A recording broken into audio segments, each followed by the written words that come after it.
Folks, welcome to Dystopian Times. I am not in my usual set because we had a little bit of a problem with the chair that I was using. It was a back killer, and now that I'm a boomer, I have to be as comfortable as possible. So I'm in the regular studio, but I still feel like I have the vibe going. I've got the unicorn, which is the most important aspect of the set.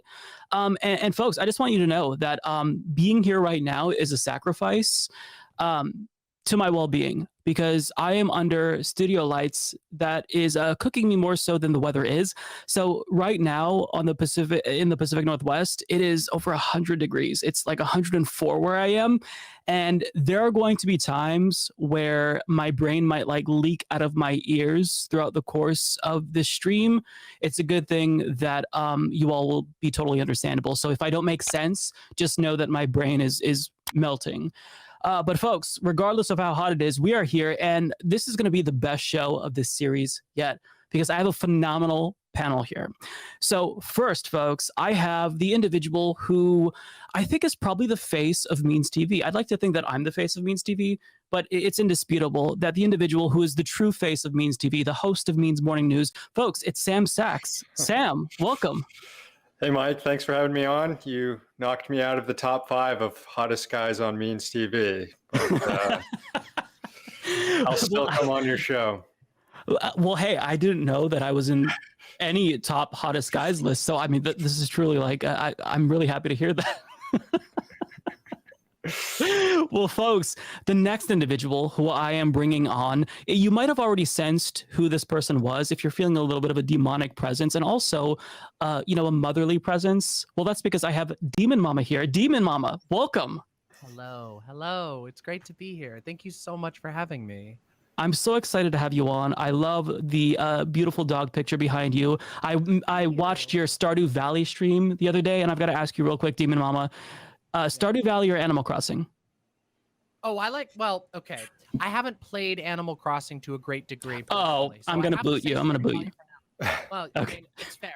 But the cool thing is I have a Switch, so I will be playing it in the future. I love Stardew Valley, though. Also, if you use the petting machines, stop. Auto petters, get out. Auto petters, get out. That is the type of automation I do not stand for. Well, when you start Animal Crossing, we will have to visit each other's islands on stream, and I will give you one of the dick shirts that I made in Animal Crossing.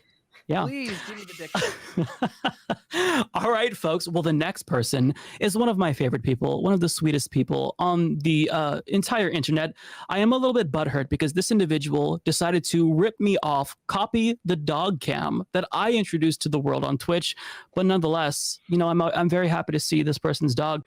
It's Lance from The Serfs. Lance, welcome. Thank you so much for having me. It's an absolute honor to finally be on Dystopian Times Live. Yes, it's a long time coming, but it's really nice to have you on. And yeah, thank you, Lance. Is this like a game show? Is it going to be like that British one? I hope so. We can turn it into a game show. We can turn it into a game show. Are you going to give out points that don't matter or mean anything? Yes, I could do that. I could give away prizes that are hilarious, like Dave Rubin's book. That's what I won on TheSerfsTV show. So yeah, definitely. I actually have your copy of the book right there, by the way. I just haven't shipped it, but I can pull it out to prove that it exists. I would love. Look, I've been looking forward to this, Lance, and I feel like you're denying me the joy of reading Dave Rubin's book. So it'd be nice to have that. Just saying, Lance. No, it's okay. It's okay. All right, folks. The next individual is riding high right now, aside from the fact that they're being cooked because they live in the same location as me, off of a really huge debate that was very useful to me because it stopped me from having a panic attack as I watched the Nina Turner-Chantel Brown race. I still had a panic attack, actually, but nonetheless, I was a little bit more distracted thanks to Vaush. Welcome to the show, Vaush. Hello.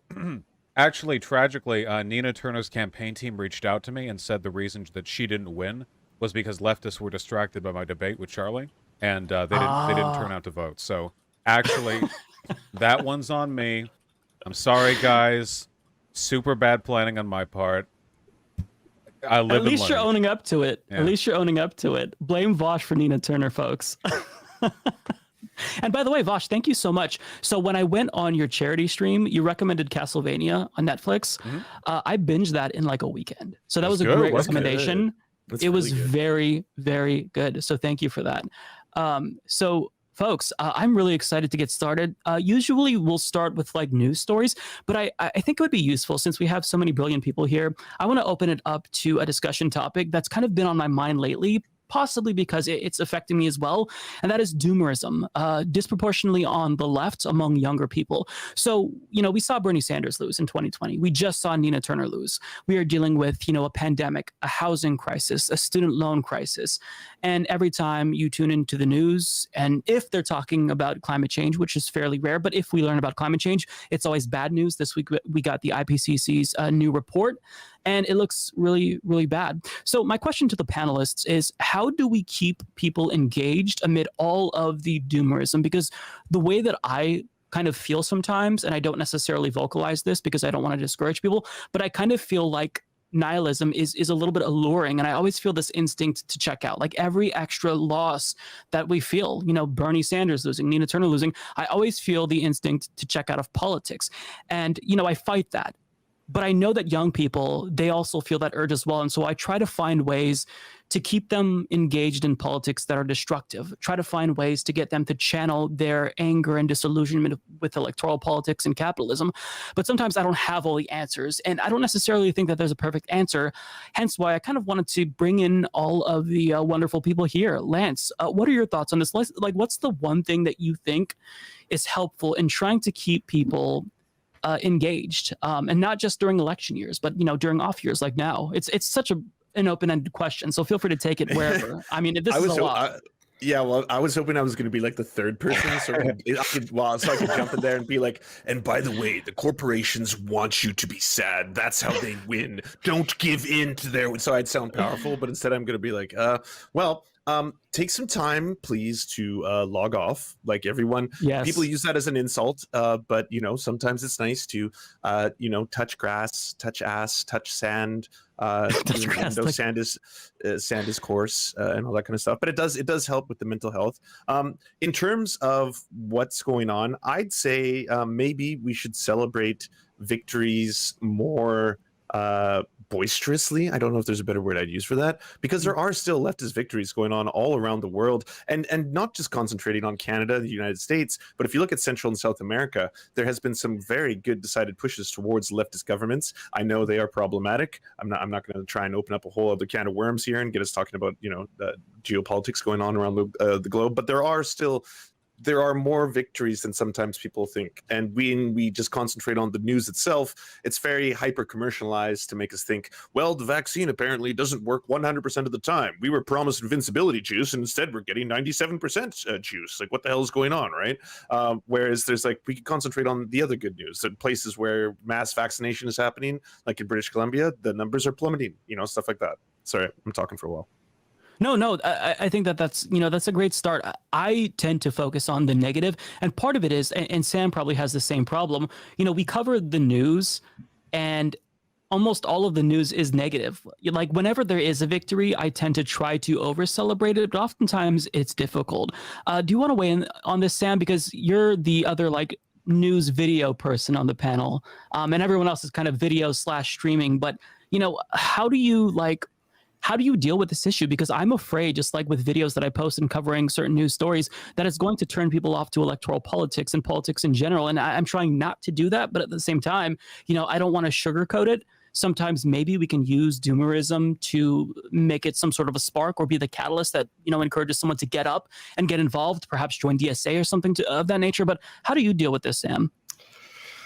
Well, it is tough. I mean, there is a thin line, I guess, between, doomerism and false optimism and trying to figure out where to draw the line. Things are bad, and we have to recognize that and tell people that.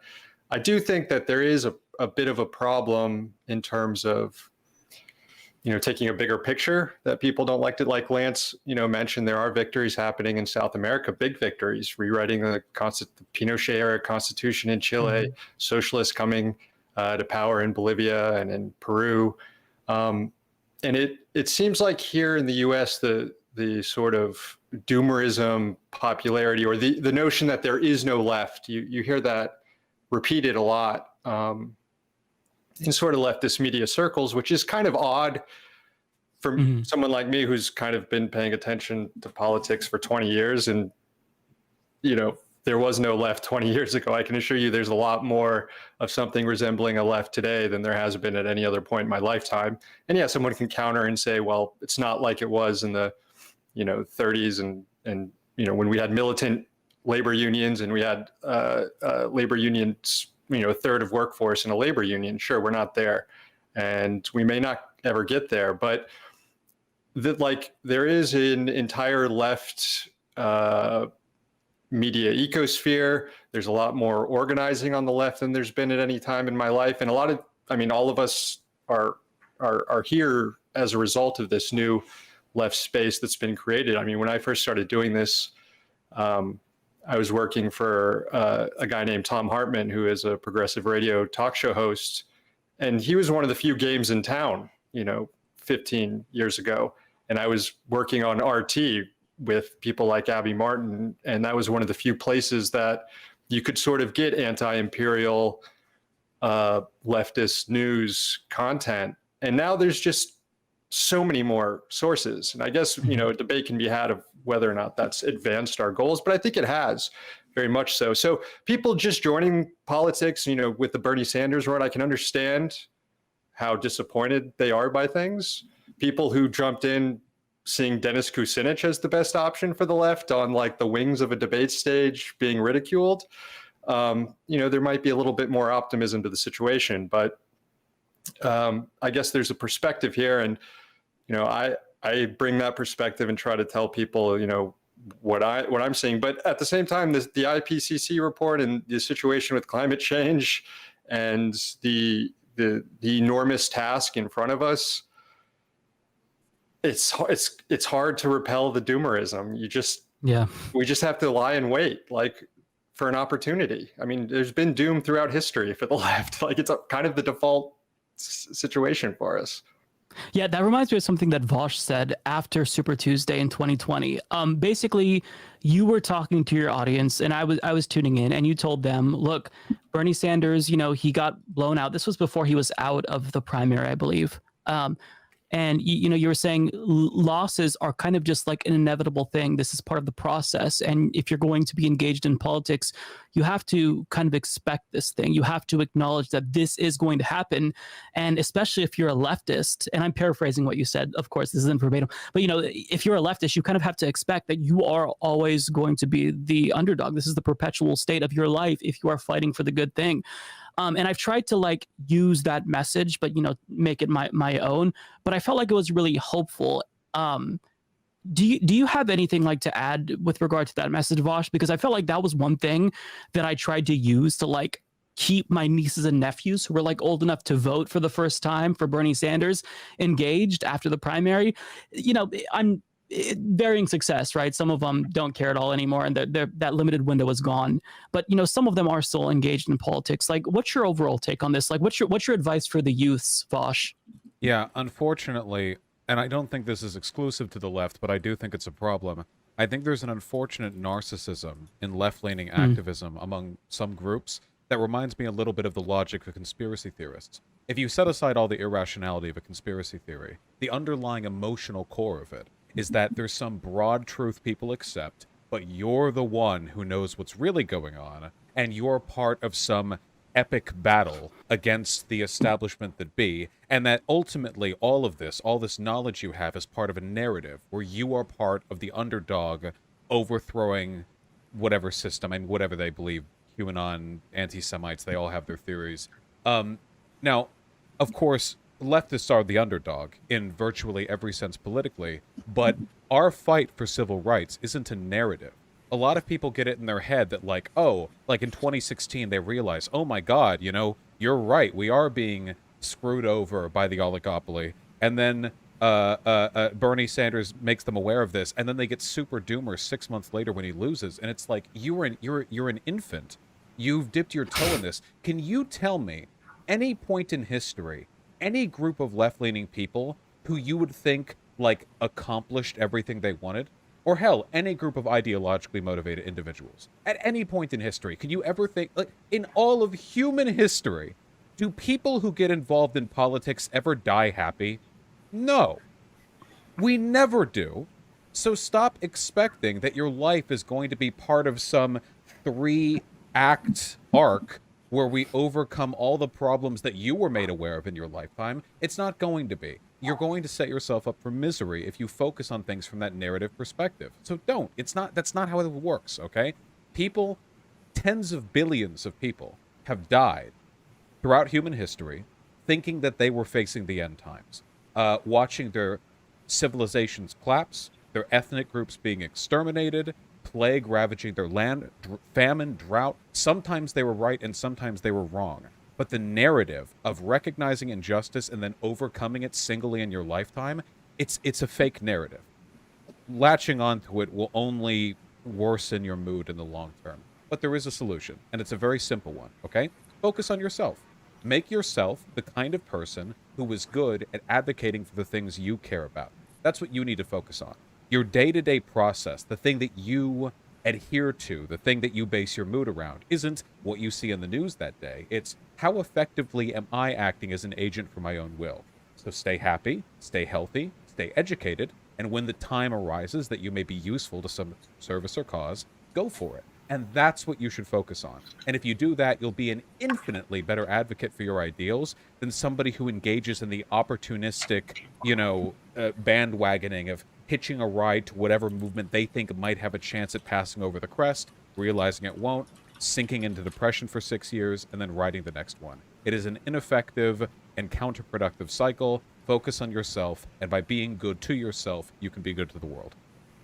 Yeah, I love that point. It kind of goes back to Lance's point about like touching grass and whatnot. And I made this point a couple of weeks ago on my program. Every once in a while, we have to recalibrate, I feel like, right? And I think that's a great point, Vaush. You're kind of alluding to this idea that like we all in some way suffer from main character syndrome. I mean, we're all podcast hosts and news show hosts, so certainly to a degree we experience that. But I think a lot of people visualize their like the beginning of their political journey as the start of all of politics, when in actuality you're jumping in and you're trying to continue a movement. Like one thing that really bothers me is there's this sentiment that goes beyond doomerism. It really is disempowering, where people will think, you know what, democracy in America is flawed, therefore there's no reason to participate. Now, is democracy flawed? Absolutely. I think that we need to do away with the electoral college. I think that we need to end gerrymandering and remove our first past the post electoral system, because I don't want there to be a two-party system, perpetually. Having said that, though, democracy has never been like just this thing that you establish and it's perfect as it is. In the United States of America, at least, I don't even think you can argue that we were a real democracy at the beginning. But as we grow as a country, you keep adding to that project. Like each generation, in my opinion, kind of like contributes in their way to democracy and further enhancing, the democratization of the United States. It's never perfect, and trying to like stop people before they check out once they jump in, and trying to like change their expectations for the better so that way it's more appropriate. I think that's a really important thing.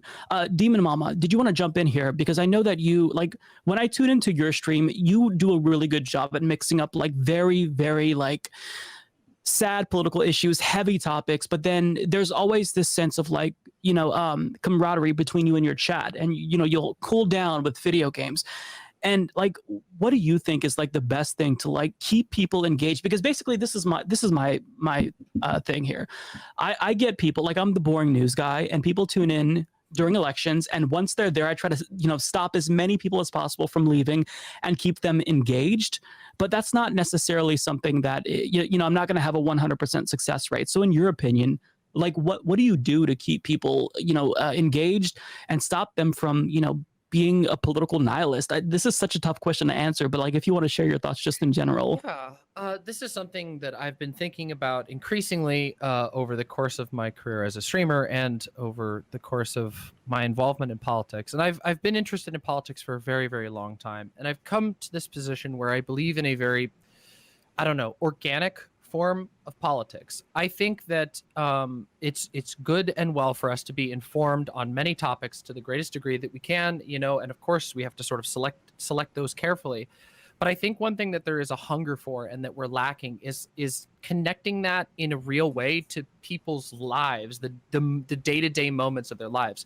I think especially here in the United States, like a lot of our politics centers around this like these like checkpoints of like an election or a bill that might pass. And a lot of times we spend sort of just like digging into the details of such a thing when long after the fact, after we've cast our votes or decided on our representatives or whatever, and there's nothing really we can even do to touch that thing.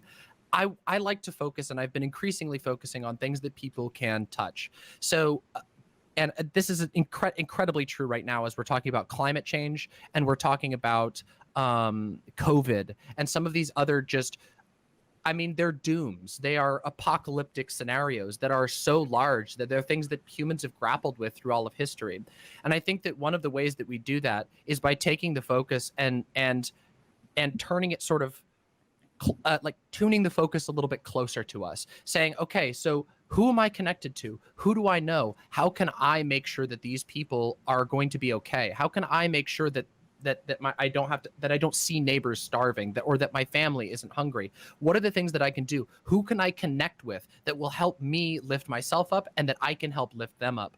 And I think this is something that I've been like increasingly interested in. One of the reasons why my stream is so community focused, and I focus on encouraging people. We do community events on my Discord all the time, specifically with the goal of getting people to meet each other and build actual social bonds, because and it's limited. There's only so much that a content creator can do. A content creator doesn't, I mean, ideally doesn't run like a church or anything like that, or a movement. You know, there's only a certain level. For me, but people are shockingly alienated right now. People are shockingly atomized. They find themselves almost sometimes blindsided. I know that happened to me, where it's like the circumstances of life had me moving after job, and it's like suddenly I don't know anybody around me. I don't know, who do I know? I could connect with people on the internet, and then sometimes you connect with people who are near you, and you can build these sort of networks.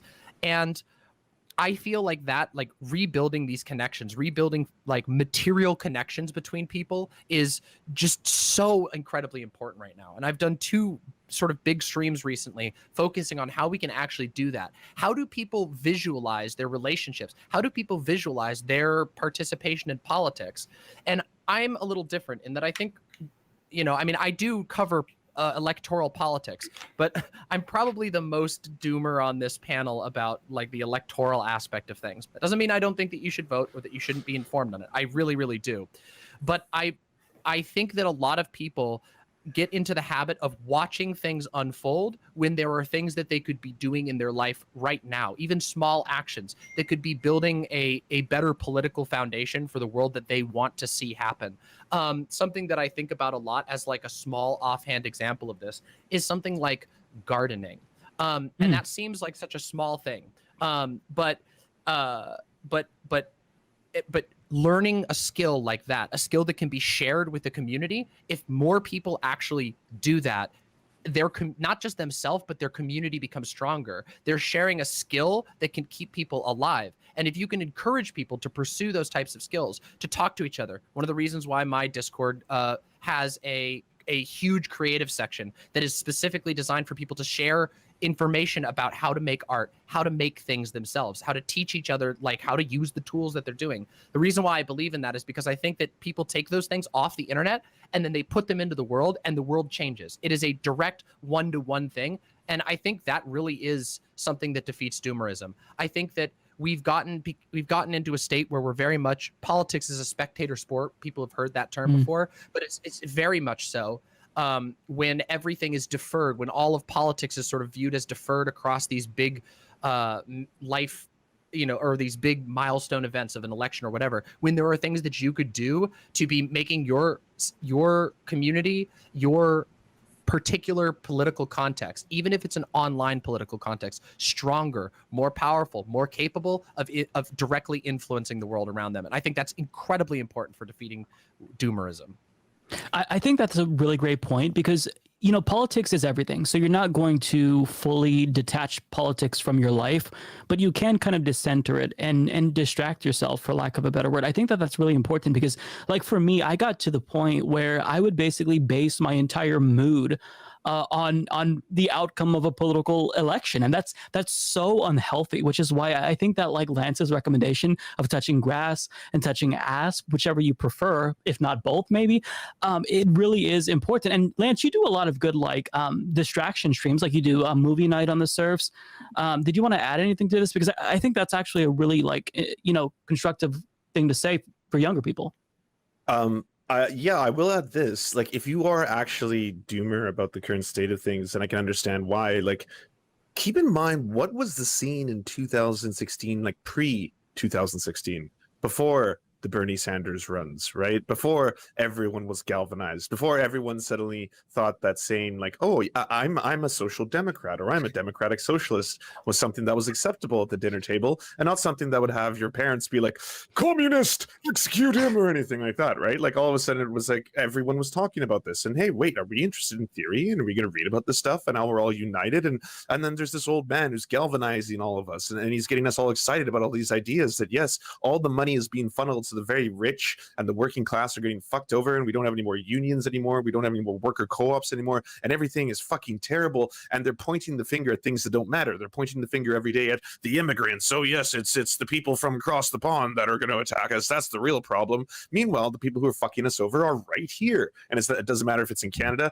or America. So people can become united, people can come together and get galvanized and do, like, I would say, decisive action. We just need to be inspired and do something about it.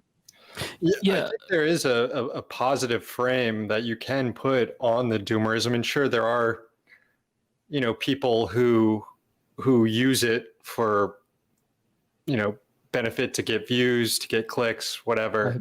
Right. But you know, the sudden rise in it, you know, does reflect people's expectations of what the government should provide for them and what sort of material interests should be met. People are getting this doomer feeling because their expectations have increased and their conditions have not increased, and the gap between those things is disheartening, especially, and not just in the near term and now, but especially in the future, as you look at a world that's going to be changing due to climate change. It's only going to get worse. So, like, people weren't really despairing that much in 2010. I don't remember. I mean, we were, legislation was the debt ceiling stuff. That was what's going on, and it sucked. But there wasn't this, like, it's kind of was like, oh, well, this is just kind of the way it is. This is politics in America. There's no left, there's Democrats and Republicans. But I think that, and it's not just Bernie, it was the material conditions on the ground after the financial collapse that was never resolved, and people just kind of getting eviscerated with, you know, not their wages not going up and having to fill out their credit card to make ends meet, and then going into debt. There are all sorts of reasons, and Bernie comes along and articulates these things. And I think a bunch of young people suddenly, like, oh, we can have better things. We can organize our society in a different way. And when that didn't happen immediately, because Bernie wasn't elected, and even if he was, it wouldn't have happened, let's face it,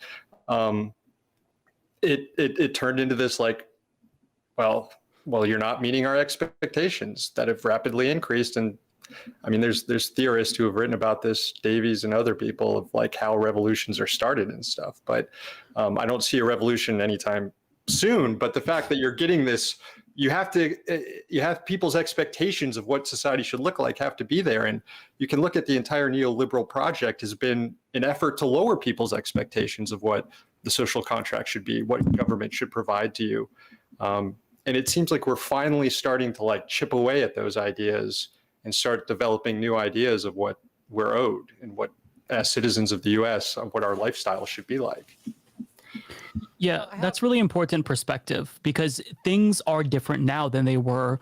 Even things now that you know, are being discussed weren't even discussed at all. Like Medicare for all, for an example. Like, we don't have Medicare for all yet, but we have shifted the Overton window. Sorry, the healthcare debate in 2009, when Obama came in, was an absolute nightmare. Yeah, where you had people like Joe Lieberman in Ben Nelson, who, as bad as Joe Manchin is today, and I can't stand the man, Ben Nelson and Joe Lieberman were the foils, and they were far, far worse. You wouldn't see these guys advancing a $3.5 trillion framework, I guess it is right now. We'll see what it is at the end of the day. So, yeah, that's a great point. I'm not sure if it... I think I just had a little bit of a different perspective. Sorry.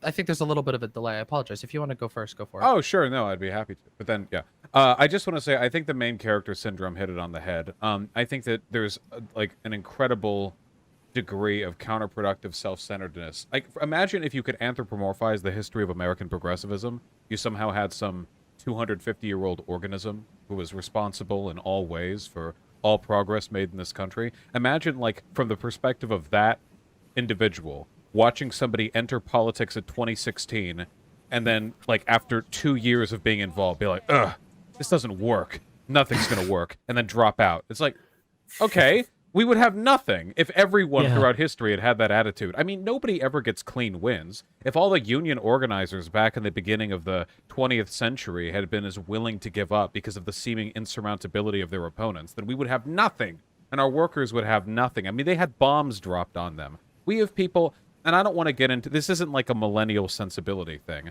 I think a lot of it is just that we don't have a very strong existing infrastructure for a willingness for sort of a means of effective engagement. That, and I think people are more and more making politics their personality, which is problematic for a number of reasons, not the least of which is because the needs towards change in a political system and the needs to define yourself as a person do not always coincide. And when you try to make them the same thing, that's going to lead people to make personality-driven political decisions and politically based personality choices, and both of those can be really, really destructive. Politics is slow, arduous, gradual, messy, and often counterproductive. Personalities are the fanciful whims of whatever you think you are at the time, and that's great, and that's how it always should be. But there's not much personality to be had in, yep, politics is slow struggle, and we're just going to keep at it for decades and decades, enjoying small victories and suffering small losses forever. Like, that's not, people don't like that. It's not exciting. So people want to get involved almost to a parasocial extent with the political happenings of their time period, and it just leads to people making really bad decisions. Yeah, that's a great point. DemonMama, did you want to jump in? Yeah, I actually have some sort of disagreements with both Sam and what Vaush has said here. So the first one that I was going to respond to was the idea that like people have asked for more and then gotten less. I actually don't think that's true. I think people have asked for less and still gotten less. I think that like the average, like, and this is somewhat anecdotal, but I would love to see like a broader scale look into this.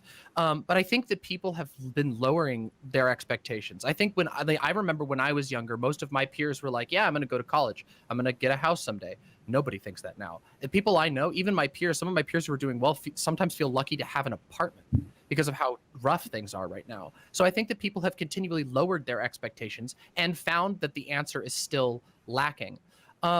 When it comes to politics, there's this like sort of trite saying, but that I kind of like to keep in mind, which is do not wait to strike until the iron is hot, but make it hot by striking. And I think that is a good way of looking at politics. I think a lot of times we're sort of lulled into this constant waiting period. We're waiting for this. We're waiting for this. We're waiting for this. And that's one of the areas where I sort of disagree with Vaush a little bit. I don't really think that you can separate personal and political in the same way. Like political movements are often very inorganic or very organic and very messy. They are sometimes flashes in the pan. Sometimes the energy that arises is like almost unpredictable, like we have with something like the George Floyd like protests and stuff, which and they're going up against a system that is very cold and calculating. But the thing is that we don't always have to wait on that system. And again, that's not to say that there's no need to participate in when the chance comes to vote. It's just there's all this time and all of this energy in between. Something that has really shaped my outlook on politics was living through a couple of disasters. When I lived in California before I started streaming, we lived through one of the worst wildfire seasons. I mean, only now surpassed by this wildfire season. And we had our power just shut off. Like one day we just got a letter or we got a phone call and they said, hello, your area has been selected for a power shutoff in order to prevent forest fires. There's nothing you can do about it. You can't contest it because it is the state has given the power to the power company to make that call. And they did. And then our power was gone. The power for our entire town was gone and nobody was ready for it. We didn't have power. We just lost. I couldn't watch streams. I couldn't research anything. I couldn't do my job. And there was no recourse. The only recourse was to try and solve the problem. And and we ended up like talking to our neighbors. We ended up like finding out who had a generator. We ended up like actually solving issues that arose when that like infrastructure was taken away at last. And we didn't wait for anything. No aid came. We never got aid from the government. We never got aid from any of the local political parties. That aid just didn't come. And when COVID hit here in Seattle, where I live, I was involved for a long time with this incredible mutual aid group that's like organized by some anarchist collective. And it was incredible. And they did that exact same thing. There was all of this fighting back and forth in Congress, all of this, is the money going to come? Is the money going to come? They put up a Google sheet and they orchestrated at the last time that I was working with them, which was some time ago, admittedly. I know that they've raised a lot of money, $300,000 worth of groceries delivery to people who were so in need of food that they were searching Facebook for groups that would be able to give them food. This wasn't like a party that was giving food to its members. This was people who were out of food and they were looking for it. And they put food into the mouths of those people, giving those people another day to live. I think that changing our focus to that sort of politics, a politics that can be a bit more accepting of people's sort of personal weirdness and their personality and their organicness, a politics that is willing to engage with that at face value without judgment and move forward with that organic assumption built in, I think is very, very powerful. And I think we should focus on that more personally. I kind of see common ground, not to be, a fence sitter here between you and Vaush. I think that there's common ground on that particular statement, because I do think that, your personality, I think there are some benefits to that being linked to politics, but I do see how it can become something that's problematic. Maybe perhaps it depends on the personality. I mean, we can all think of individuals who are very problematic personalities on the left, who I won't name, but it just kind of depends on the situation and perhaps the personality. But Vaush, I'll let you weigh in on that. Oh no, I just think that I just think that in a lot of ways, we should treat our political engagement with the kind of steadfast and tenacious involvement that we would say a job. Not that to say that we need to commit 8 hours a day to it or anything like that, but that as a part of our interest in and willingness to contribute to a broader collective goal, we make it something that we care about, we treat it as such, and we do so with some degree of seriousness, but we do so with the understanding that the responsibilities we're taking, the effects of our actions, they extend beyond just us. They're not just a reflection of our personal willpower, our personal wishes. I'll give you an example, okay? Biden. I don't like Biden. I've never liked Biden. I didn't like voting for Biden, but I did vote for Biden. If I had considered a vote an extension of my personality, a reflection of my personal interest and identity, then I would have simply not voted, or would have voted for a third-party candidate or something. But I don't. I consider it a stark and utilitarian choice about who is the least terrible person who has a shot at being in there. So I cast a vote for Biden. A lot of people turn it into this big identity thing, that they're not the sort of person who would vote for Biden, or they're not the sort of person who would look at what's going on in the world today and continue to invest time and energy into it because things are going so poorly that it's emotionally easier to just withdraw. And that's what a lot of people are doing. They're withdrawing. They're saying, oh, this just doesn't work. It's never going to work. We're doomed.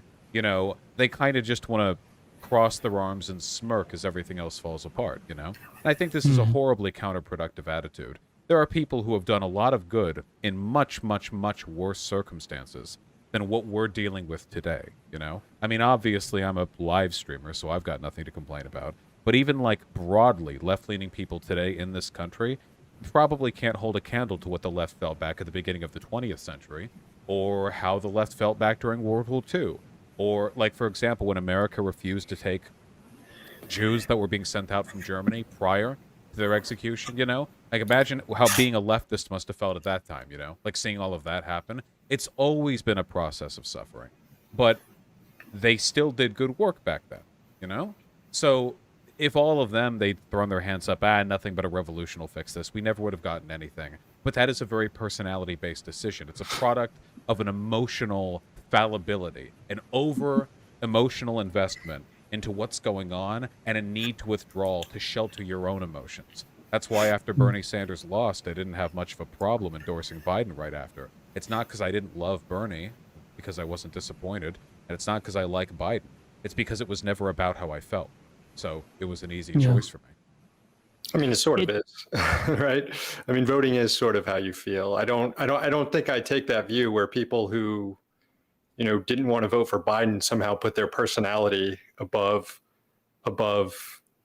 what was good for the country at the time, because, you know, it treads awfully close on scolding powerless people on what they should be doing in a system that does not provide them any options and has completely eviscerated them. So, and ultimately, like, the people who are sitting on the fence or didn't want to vote for Biden because they're too left of Biden is a very insignificant portion of the electorate and not really driving any of the bad, or their lack of participation isn't really what's responsible for what's the engine of destruction that's happening. No, but that's kind of a deflection, right?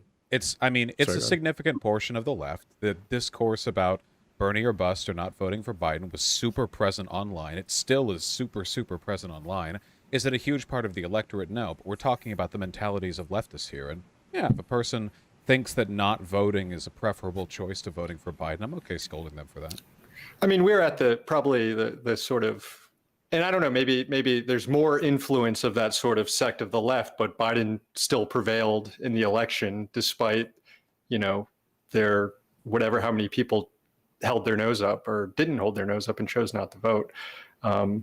Can I respond to that, Mike? Yeah, Lance, do you want to jump in? How this works? Yeah, I just wanted to say that Sam, I'm totally on board with a diversity of tactics. I think that's very, very important. I think that you should have people doing mutual aid. You should have people doing unionization. You should have people doing worker cooperatives, all that kind of stuff. But in terms of harm mitigation, I think that's also incredibly important, because if we don't engage in those kind of tactics, or even better yet, you know, try to get progressive or leftists into office, then we cede that ground to liberals and conservatives, and they dominate those arenas. And trust me, they are very invested in maintaining the levers of power, getting in there, making sure they stack the courts with judges, making sure they stack the courts with supreme judges, so it just haunts us for years to come. So the left can't kind of like stay by the side and be like, I'm going to do like a fourth party, or I'm going to do some kind of I don't know, I'm not voting just to show that I don't care about this process. Like, we cannot let that ground simply be controlled by conservatives and liberals, would be my point.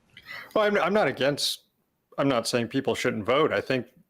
I mean, look, I'm a communist. I don't think the Democratic Party is ever going to get us to a situation where we need to go. But I do recognize, and I don't agree with people. Okay, I do recognize that you can still improve the lives of millions of people by electing Democrats over Republicans in certain situations. And I don't subscribe to the belief that, like, it's necessarily counterintuitive or counterproductive to any sort of anti-capitalist struggle to settle for electing Democrats in the short term. Otherwise, like, what's the point of fighting for things like Medicare for all, which isn't socialism or anything, and you could argue would delay whatever kind of heightened contradictions that could lead to a revolution or whatever down the road. So I don't really buy into that. But at the same time, I think that voting is the least effective type of politics you can engage in. or the least impactful or important type of politics you individually can engage in. And I think that yet we place so much importance on it, mainly because we all are kind of political commentators and reporters. So, we operate in this scene around elections all the time. I mean, to me, we shouldn't focus on it too hard. It's just, it seemed like so many people were making the objectively wrong choice. You know what I mean? It'd be like flushing after you take a shit, That's not a huge part of my brain, like telling people they need to take a flush after they take a shit. But if I realized quite suddenly that all the people around me didn't do that, it would suddenly become a much bigger deal to me, I don't know. It just feels like pretty straightforward. You get Biden and whatever. Even if it's the least important thing, it's still something you got to do. It's not to me so much of an issue because the online left represents a huge voting bloc, because it doesn't. To me, it was more of an issue of a sort of misplaced or misguided accelerationism. Because even if a leftist doesn't vote for Biden, to me, it's not so much the vote I care about. It's that they're the type of leftist who doesn't see a difference between the kind of harm Biden could do versus the kind of harm Trump could do. And that, to me, suggests the existence of a whole other host of issues, which may be significantly more concerning than their actual singular vote, that could lead into a whole bunch of other stuff. Like people saying Biden is worse than Trump, or people underestimating the threat of fascism in this country, or people who think that Trump was better on foreign policy. And it gets this whole a branching web of bad ideas. I think there's too much hyperbole on the left. And I do think that that's a problem. There are many people online who will say there's zero difference between Donald Trump or Joe Biden. And there's some people who even self-identify as leftists who will argue that Joe Biden is worse than Donald Trump, which is, if you're a leftist, I don't think that there's an argument there. Having said that, though, I do recognize that, times are tough. Doomerism is the subject. And for me, as a podcast host, I feel like I made a different political calculation than I would have if I wasn't a podcast host. So after Bernie Sanders lost, I was very fuck Joe Biden. I'm so done. I'm not going to vote for him. Fuck him. On Super Tuesday, I was also that was a very my dad died on Super Tuesday. So I see Bernie Sanders losing. My dad dies. So at that point emotionally, I was so irrational. I was you know what? I live in Oregon. It doesn't matter what I do, and fuck Joe Biden. I'm not going to vote for him. But then as time went on and Trump became more authoritarian, and I heard different perspectives, I thought, you know what? I can't just hold my nose up in the air and say, you know what? I'm leftier than thou because I didn't vote for Joe Biden because I live in a swing state. Because at the same time, I'm telling my viewers, well, I'm not going to vote for Joe Biden, but you definitely should if you live in a swing state. So it's kind of this there's this fakeness to it, right? And that's how I felt. I felt like it wasn't fair that there's this expectation that, my swing state viewers support Joe Biden so we could stop Donald Trump, but I don't have to do that. I don't have to feel gross, about holding my nose. And it was Vaush's video where he was talking about Bernie or bust, and I shared it on Twitter, and I got a lot of backlash because they were like, oh, well, how can you share this video when he's doing these ad hominem attacks calling people dumb fucks? I'm honestly though, when he said dumb fuck, something clicked in me. I'm oh yeah, I am being kind of a dumb fuck here, and I should probably stop putting my emotions before everything. So basically, long story short, what I try to do is acknowledge that people are people, and we should have a diversity of tactics, as Lance was saying. And, we should, I don't know, just try to do our best to keep people engaged. I have, in 2016, for example, a lot of folks hated Hillary Clinton, myself included. And for my mom, she registered to vote for the first time in her 60s for Bernie Sanders. And then after that, she's okay, well, I guess I'm back to being apolitical. I'm not going to vote. I don't care enough. And so voting for a third party for her, for Jill Stein back in 2020. I'm well, look, if that's going to keep you engaged and you vote and then you vote down ticket for other Democrats, the Senate, I think that that's perfectly fine. So finding ways to keep people engaged is important to me, but it's not a perfect science because everyone is so different. A lot of people were probably turned off by Vaush calling everyone dumb fucks, but that actually resonated with me somehow because I'm a fucking weird person. But it worked for me, and sometimes we need to be shaked. Other people, you approach them more, softly and in a more, I don't know, personable way. It kind of depends, but I'm rambling at this point. DemonMama, I think you wanted to jump in as well. I'll give you the last word on this before we move on to the next segment. this is a topic I think is like super interesting to me, and Mhm. there's the whole touching on the whole burning your bus thing. I mean, I think people are prone to be very emotional online in general. They state their sort of unfiltered thoughts into Twitter, and it can be hard to figure out what people are like actually going to do with that. For the record, like I made my own like videos against the burning your bus position because I think it doesn't help anything. I wish that people would view voting as a strategic chore, as a thing Mm. that you've got to do because you want to set up the ground for being as easy as possible for you to get what you want. But that's kind of that's a hard sell when our entire political system tells us that like voting is the like the mark of your American identity. There's Mhm. so much of that emotion that is infused in making elections the sort of center of your personal politics, and I think that people feel a lot of disempowerment. I think that there is a sense that like, yeah, I did the things I'm supposed to do that I've been told I was supposed to do my whole life, and it hasn't done anything for me. I'm still sitting here with no power in a mountain in California or whatever, name what it is. If you want to go about COVID or whatever, name 100 different things. And I think that disempowerment is like sort of the underlying factor that inspires a lot of these like bad conclusions, because people conclude that they're disempowered and they don't know why they're disempowered. They don't know what it is that's disempowering them. I really like that that Vaush was talking about like the sort of like old lefty politics, and I think it brings up something, or at least I would like to highlight something about like older leftist politics in America specifically, is that it was based around bonds.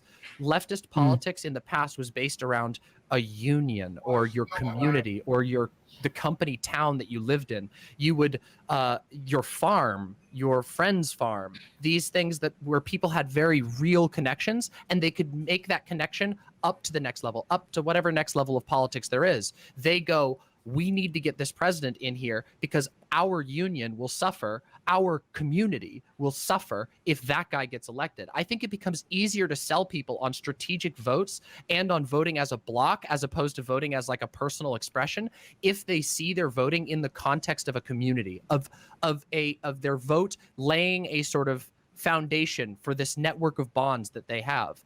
I really fixate on alienation and the separation that a lot of people have these days, because I think it influences a lot of our politics.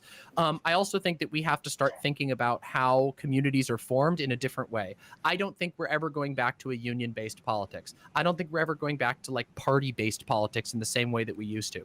I don't know that unions are going to have like a big comeback. It'd be really interesting if they did. I think unions do some really good stuff. But what I think we can start doing is we can start building structures like, and I'm very interested in building things, but I think we can start building structures and building communities that allow people to like autonomously help one another in the right direction. And those people's bonds will drive them in a better direction than the direction that this society does, which if we look at the trends in employment, we look in the trends in general well-being over the last like 10 years or so, over the Trump presidency especially, people work all the time, and our workplaces are increasingly alienated in and of themselves. You do jobs online, working from your own home. You don't know any of your coworkers. You work a gig job. You can't know any of your coworkers because they're all just random cars through an app. How are you going to build a sense of community? How are you going to build a sense of solidarity? We all recognize solidarity is vital to the politics of the left. That solidarity is like what the underlying factor of left politics.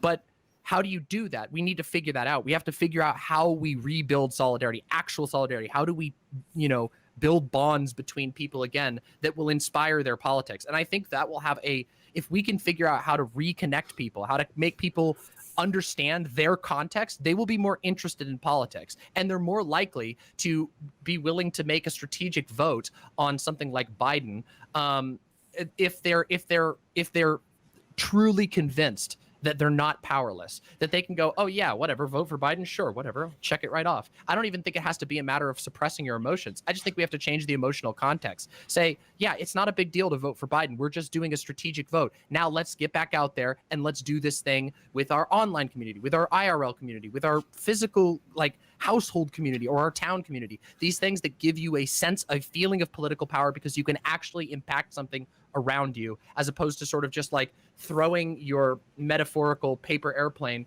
in the direction of Washington, D.C. and hoping to hear back someday while your power's still out. And I understand why people feel so doomer. I understand why they feel so disempowered. And I think it's because, like, one of the things that has that distinguishes the modern left from the left of the past is that the left of the past went through the Cold War era and got all of their bonds systemically destroyed. You know, like, I mean, seriously, we're talking organizations that have been broken and collapsed through strike breaking, through union busting, through deregulation, has completely shattered the bonds that were there. And we need to do that. We need those bonds. Those bonds are the foundation of everything else that comes after that. Yeah, well, folks, I think that really, if you're watching this and you're not necessarily sure how to feel, and the doomism is still like, you know, it's overwhelming you, maybe you could take pieces of what each of us said throughout the course of this and, like, you know, fill it in. Either way, one thing that I always find solidarity in is that, you know, if politics makes me feel like I'm going crazy, I'm not the only one, and we're all kind of like just going crazy together. But something that makes me feel even better is knowing how much crazier, you know, some people are, and we're as crazy as we may feel from leftist politics. It's not as bad as what we're about to see in this next segment. So on this week's Weekly Dose of Stupidity, folks, I have really unfortunate news. White Boy Summer is canceled. Damn. In a world of politics dominated by the strange, the deranged, and outright insane, we'll now take a moment to shine a light on the craziest of what politics has to offer. This is your weekly dose of stupidity. Well, this week, folks, shut up, Chet. We have some medical advice from the son of Tom Hanks. He's going to encourage everyone to get vaccinated, but there's going to be a little bit of a plot twist. So let's go ahead and watch. Hey guys, so just checking in. Look, I've been kind of on the fence about this for a while. That's why I've never spoke on it. But with the amount of people that I know recently that have gotten COVID, and with like the numbers rising, I think it's important for me to say, like, I got the vaccine. I think everybody should. I think it's really important, like, that we all do this just as, like... Now, if we pause it right here, this is a wonderful video, is it not? So far, like, so good. If we pretend as if he stops talking right here, I have no issue with this, but this is going to veer sharply in a very different direction. Citizens, as Americans, we have to look out for each other and get this shit under control, guys. So, like, I suggest to all my followers, you guys set an appointment and get the vaccine first thing. Psych! Bitch! If it ain't broke, don't fix it. I never had COVID. You ain't sticking me with that motherfucking needle. It's the motherfucking flu. Get over it, okay? If you're sick, stay inside. I'm tired of having okay? Why are we working around y'all? If you're in danger, stay your ass inside. I'm tired of wearing a motherfucking mask. The worst part is that you know that he's recording this thinking that he's killing it. But when I watch this, it makes me want to, like, find the highest cliff and just, like, yeet myself off of it in Roblox, of course. Folks, how do we deal with these people? Well, I just want to remind everybody out there that Chet Hanks has a cameo that you can purchase for $1.99. So if you'd like to hear him say anything else, perhaps something in patois, or have him sing a song, you can order that on Cameo right now for $1.99. It's the same price as Giuliani, isn't it? Wait, Giuliani's on Cameo? Yeah. Oh my god. Yeah, Giuliani's gone further and further lower. Oh my god. Wow. I mean, I think there's the obligatory thing to say that obviously there are people who haven't gotten vaccinated for fairly legitimate reasons. We have a healthcare system that is built to exclude people, to leave people out, to not give people information about how they can get healthcare, where they can get healthcare. There are a lot of people who think they need health insurance to get the shot, even though that's not the case. Also, children can't get it, but I'm kind of a little tired of this notion that we have to, like, you know, be easy on these anti-vaxxers or use persuasion. It's clear that that's not what's driving these people, especially. And when I see someone like Chet Hanks, it makes me want to personally sign up for, like, you know, a vaccine a government vaccine brigade of teams that hold people down and, insert needles into people. One day. So, well, you need a team of a few guys. There's going to be resistance when you're trying to hold someone down and stick a needle in them. Chet is kind of a big dude. I don't know if I can do it personally. I might need a team, but like a lot of these people, like they know the facts, they know what the situation is, and they're the same type of people who've always, through their politics, acted selfishly, and are now coming on this position where they can be the most selfish person possible because it suits them. And now they're anti-vaxxers. And yeah, I don't have much patience for them. I think we got to have some sort of, I know vaccine mandates are a little bit tricky in how they can be implemented, but I think, we can bar people from flying, bar people from certain restaurants. And I don't think businesses are really taking the lead on this, as we're seeing. I did not lie, by the way. Price was accurate. $200. I'm 200. I'm pretty much at mandatory vaccines. I'm pretty much there. Apparently 2/3 of Americans are on board with that idea anyway. So in a democratic sense, it would actually hold a supermajority opinion. I don't know. I think that at this point, choosing not to get the vaccine is a violation of the bodily autonomy of other people. You're essentially allowing like an interminable plague. We don't have. Wait, there's a beeping behind somebody's. Does anyone else hear that? Beep, beep. I hear it too. But it's not me. Yeah, beep beep, beep beep. Yeah, no, I hear it too. It's very distracting. Yeah, sorry, I'm not sure. Somebody has a beep beep. That's okay. I don't have a beep beep. Anyway, yeah, we don't have many like ethical analogs to this because usually when we're talking about bodily autonomy, we're only referring to things done to the individual itself. But because of the way the COVID spreads and new variants of it form, which could potentially supersede the effectiveness of existing vaccines, this is kind of a everyone needs to get in the boat situation. We're getting a little bit past these worn out, like, let me do what I want, sort of pseudo-libertarian arguments from, by the way, a man who, I don't know this, but I'm almost positive this is the case, probably is pro-Blue Lives Matter, anti-BLM. So the libertarianism, I'm guessing, probably very selective on his part, and a lot of the other It always vaxxers. is. Yeah, yeah, it always is with these people. And libertarians are never libertarians. It's the conspiracism thing, and we've been dealing with this for a while, but right now we have an entire political party and the media empire that aligns with them that are facilitating and nurturing this conspiracism about as much as you reasonably can. So we're going to have to find a way to deal with that sometime, too.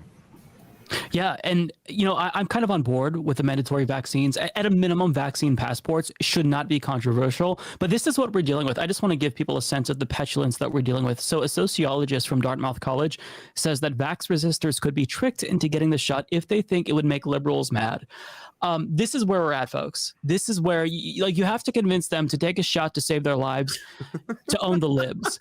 How do you deal with this? Literal baby brain, literal infant brain. Like, yeah. I had a great idea. Don't be a cuck. Get stuck.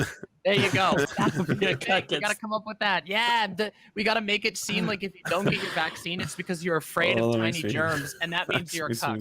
That's how we do it. Just say the vaccine's side effect is that it inoculates you against the increases of estrogen and soy that's being put in American food. And they'll take it like that. They'll be like, finally, I was getting worried. You just take that shot. Well, and also to that note, COVID-19 has affected some men when it comes to erectile dysfunction as well. So if you don't want your dick to break, then vaccinate yourself so you don't get COVID. And another thing, so this is what I've been doing. So I really hold back a lot because I just want to scream at anti-vaxxers. And there's thankfully no one left in my family who I believe is anti-vax. So now I'm moving on to the rest of the people in society. Gotta catch them all. Gotta catch them all, 100%, baby. So this is what I try to share, right? Because these are the stories that I think are going to move people that are still movable. So unvaxxed COVID patient posts videos from ICU begging people to get the shot. How many times have we seen this same story with, right-wing radio hosts dying, saying they're going to be, if they survive, they'll be the biggest pro-vax people in the world. I'm not sure if the video is going to play. It wasn't playing earlier, but I just want to play a little bit of this. Okay, yeah, it's not working. But, I think that as much as we can use whatever tactics possible, I think we should go for it. Scaring people, making life very, very uncomfortable if you are not vaccinated, so you can't go to the store. Because I'm sorry, like as Sam was saying, if you're under 12, you're not eligible to get the vaccine yet. So, you know, this is no longer just the personal choice, as Vaush was alluding to as well. You know, you are endangering other people actively so, and your freedom ends where your neighbor's fist or nose begins. I just fucked up that statement, but you all know the spirit of what I was talking about. Fill in the blanks. Get the gist, yeah. Yeah. There's so much about this. God, like I have spent so much time covering and thinking about COVID over the last like year. And it's like, yeah, it's so tough because like on one hand, like I do agree that like the scaring route seems to work pretty well. Like I just had a conversation with a relative the other day, which we haven't spoken in a while because we had a big falling out about anti-vax stuff. Like this is literally one of my family members I still talk to, and they got into this anti-vax, anti-masking thing, and then their friend almost died, and their friend dying, who was a mutual, like a friend of our family, like I know this person, like they're disabled now. They have long COVID, like, and seeing that made them change, made my family member change their position on it, which like, that's the unfortunate reality of like all of this is like, a lot of times it is that takes it. I don't know about like how I feel about things like vaccine mandates, not because of any sort of like personal like freedom argument or anything like that, but because I worry what that's going to mean from the government's perspective. Something that has really frustrated me about our government's COVID response has basically been that all of the policy has been made not around keeping people well and people not dying. I mean, we have 650,000 dead now, somewhere in that ballpark, which is a lot of Americans dead. But it's always been about, well, how do we do the thing that gets people back to work? And so my fear is that you end up with a bold path forward of mandating vaccines, and also then everybody goes back to work and you end all the benefits. So everybody has to get the vaccine, and you use working and finances and means testing to push the economy back open, and therefore force everybody in under the name of ultimately like, hey, yeah, you're getting vaccinated.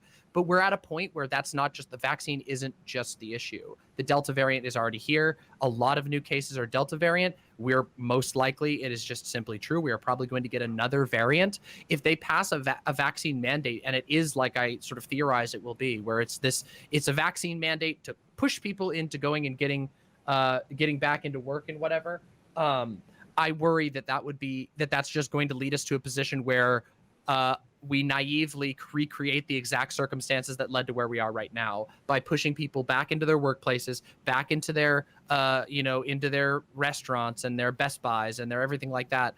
And then we just get another variant and we do it all over again. I think that's like a horror situation. So I don't know. I don't know if a vaccine mandate is like the answer, but there's got to be there. Like, I honestly, like, I find the COVID at this point to be such a hard uphill battle that it is one of the topics that I find hard. Like, I think that like a lot of what I focus on is like, how do we alleviate it, like in the lives of the people around me? Because the policy level is just chaos right now. It's so chaotic. Yeah, it's one of the issues for me that's really driving my doomerism, at least like personally speaking, because it kind of feels like we're just going to be in this perpetual state of plague, because there's so many people who are willingly choosing to not take the vaccine. So I'll go back to like what Lance said about like using everything, a variety of tactics. I think we should definitely do that when it comes to vaccines. I don't know the extent to which. Can I answer this one specifically? Oh yeah, Feel free. I have two examples that I could give all y'all, and they both happen to involve the French, so prepare yourselves. But in the case of both Macron in France and in Quebec as well, what they did is they started implementing vaccine passport systems, whereas you would be required to use a passport to be able to get into things, let's just say a nice good old sweaty nightclub to get your sweat on. If that was the case, all of a sudden you saw in both areas, both in Quebec and in France, the amount of people getting vaccinated starts to surge. So I don't think it's like, you'll have the anti-vaxxers who will try to say outrageous and outlandish things like this is apartheid, blah, blah, blah, even though it's a free vaccine that everyone has access to.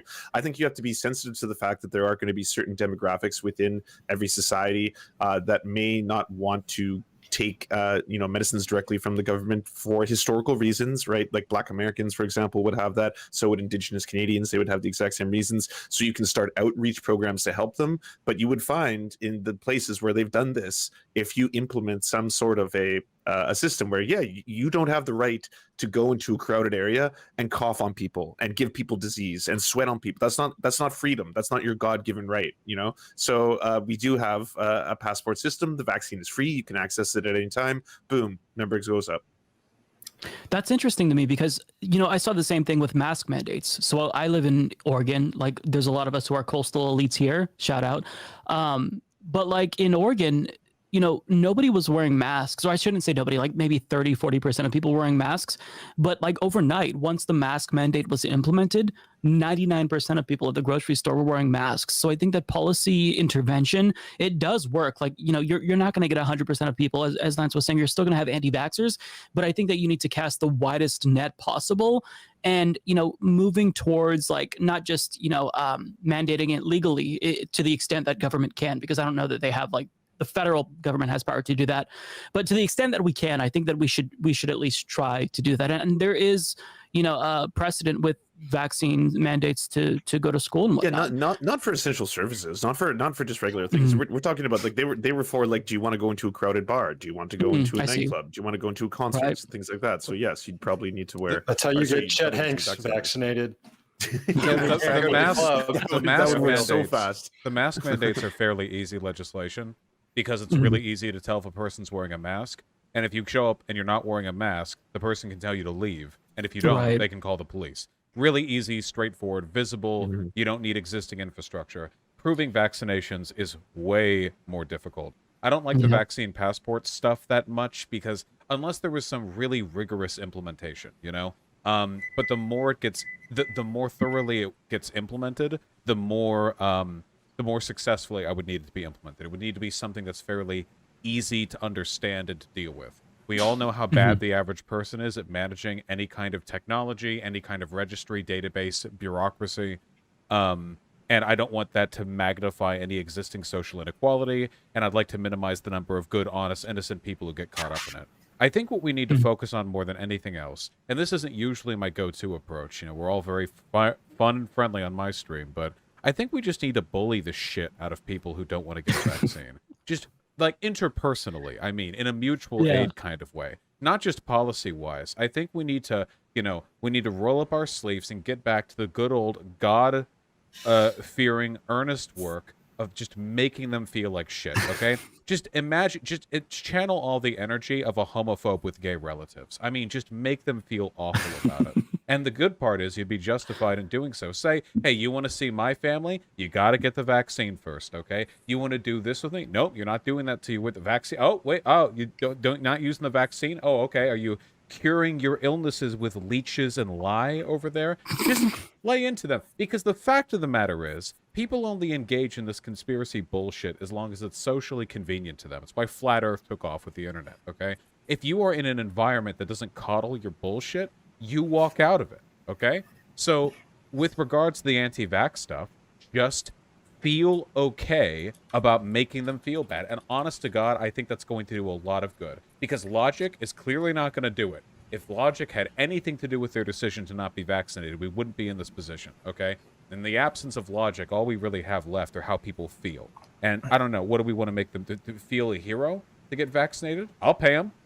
Sure, we can pay them 100, 200. I'm fine with that too. We can try that. But we should also... I mean, I do think that, like, I think that there are incentive things. Like, this is where we get to that whole, like, politically possible versus what's, like, gonna actually happen. Because, like, I mean, I still very firmly believe that if we had just from the get-go taken a large sum of money and put it towards, okay, hotels have to be closed because nobody's traveling. So let's have the government buy out blocks of hotels to put people in, like homeless people who don't have a place to stay. Go stay in the hotel. Stay there until the end of the pandemic. Get people off the streets. Pay people to stay home from work. Pay businesses if you have to. Subsidize businesses so that they can stay closed. It would have.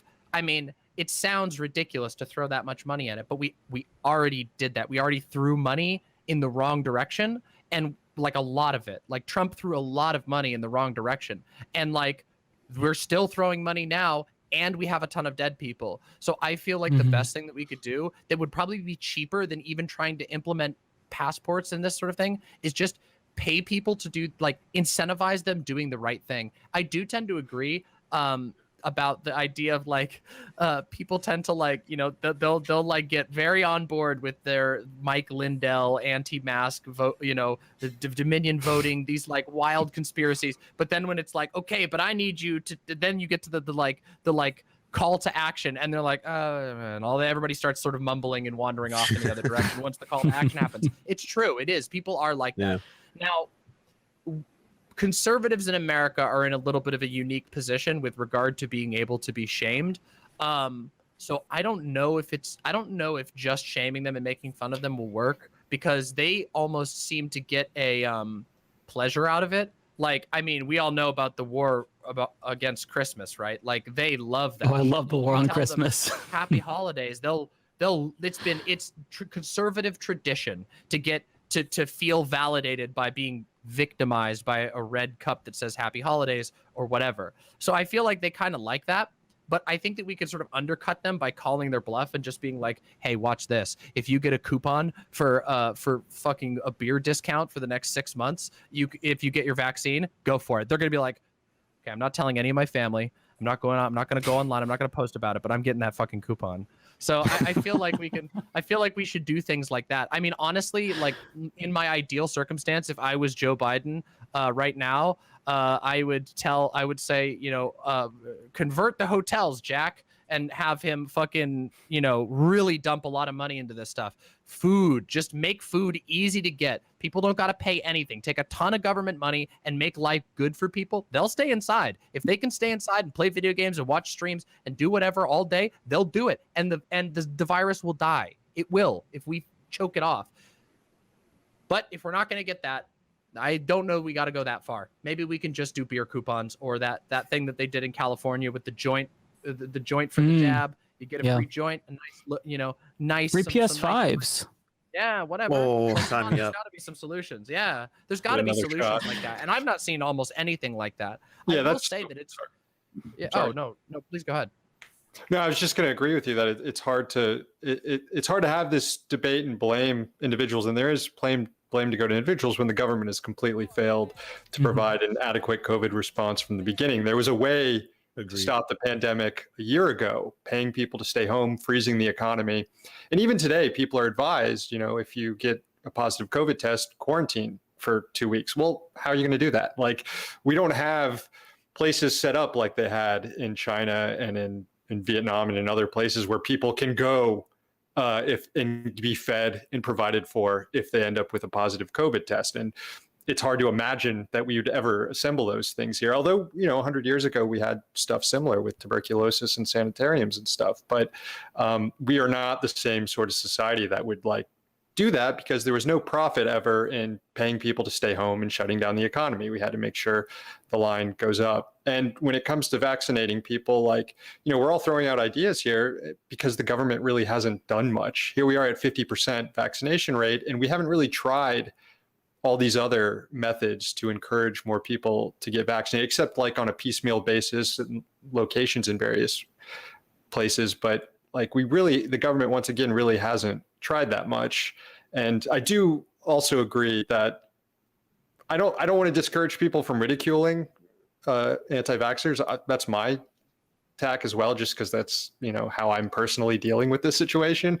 But I do think that they want to fight. Like, that is, they now have, like, anti-vaxxers have a lot of crossover with a lot of other reactionary politics that is now built on confrontation and fighting. Like, they don't have, I mean, other than preserving a white majority in the United States and some sort of libertarian government system, like, beyond that, they just want to fight people because it's a politics of grievance and nihilism. I totally agree with that. I think it does depend on the fight, though, because I think there are some fights they really like.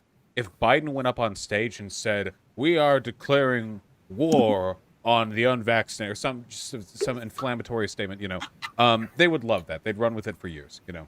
But there's something, I think they're much less engaged with the actual consequences of social grievance, because they haven't really ever experienced it, you know. When it comes to like direct political persecution, the right doesn't actually feel it. Sometimes they do intersectionally. There are poor people who vote Republican, of course, they feel that. But for being conservative, the only derision they really ever experience is people being sort of inherently morally put off by the things they believe, you know? And I think that's something that they've always felt a deep shame about. When it comes to stuff like the war on Christmas, it feels like they glorify the aesthetic of social conflict, like the idea that the media elite are coming after them. But people will always change their behavior, well, often enough at least, when subjected to a lot of interpersonal stressors, you know? I think it's an element of the approach. Paying people to get vaccinated seems like it'd be the most effective. I wonder, like, how can you bully people out of QAnon? Maybe. I don't know, but I will say, though, I do think that there's value, and I want to give credit to Vaush, because there is value, in my opinion, in the catharsis the rest of us get from making fun of those people. Bro! I think I would, if I couldn't make fun of anti-vaxxers, I would have lost my mind already completely across this thing. So that is a value that shouldn't be discounted. Being mean is self-care. Yeah. True, though. What I could say from the made up fantasy land of Canada is that we've got the highest rates in the world right now. I'm not saying this to flex. I'm saying this to say Muppet Inlands, God. No. I'm 100% not saying this to flex. I'm saying this. What's the biggest difference between BC and say like Alabama or other parts of the United States? We don't have own networks. We don't have Fox News. We don't have Tucker Carlson. We don't have the 24/7 cycle that all you amazing Yanks are pushing up against, right? Because like that's what you all have to do. Like that is your job. And without someone doing that, you get Tucker Carlson on the radio every day saying that it like force feminizes you and 5Gs you and inserts the robots into your testicles. All that shit does have an effect. You can see it in the numbers. Yeah, and I think if go ahead. I was just going to say, I think you've touched on something that is sort of a unique challenge of America in general, right? Is that like America has this such a deeply ingrained conservative media presence. When Rush Limbaugh, thankfully, departed from this world, I had a big stream because I grew up listening to Rush Limbaugh. Rush Limbaugh owns America's radio waves, and I mean that in that like it's him, and if you're not listening to him, you're listening to someone who's backed by him, who's been chosen by, not directly chosen by him, but chosen by him to be that region's Rush Limbaugh.